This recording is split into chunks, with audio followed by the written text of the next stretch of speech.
IDLC পরিবর্তনের পথে বাংলাদেশ। পরীক্ষামূলকভাবে বিদ্যুৎ উৎপাদন শুরু করেছে পটুয়াখালীর কলাপাড়ায় 1320 মেগাওয়াট তাপবিদ্যুৎ কেন্দ্র। 660 মেগাওয়াটের প্রথম ইউনিটের বিদ্যুৎ উৎপাদন কার্যক্রম শুরু করে কর্তৃপক্ষ। বর্তমানে এ কেন্দ্রের উৎপাদিত 110 মেগাওয়াট বিদ্যুৎ জাতীয় গ্রিডে সরবরাহ করা হচ্ছে।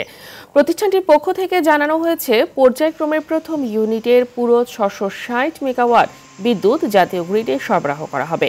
আগামী মার্চে দ্বিতীয় ইউনিট থেকে বিদ্যুৎ উৎপাদন কার্যক্রম শুরুর লক্ষ্যে দ্রুত গতিতে কাজ চলছে।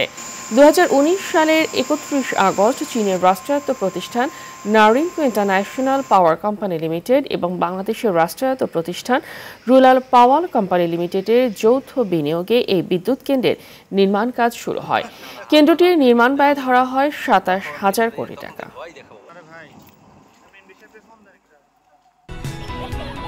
মেয়ের জন্য ফিউচার প্ল্যান করে রেখেছি আমার ফাইন্যান্সিয়াল পার্টনার আইডিএলসির সাথে।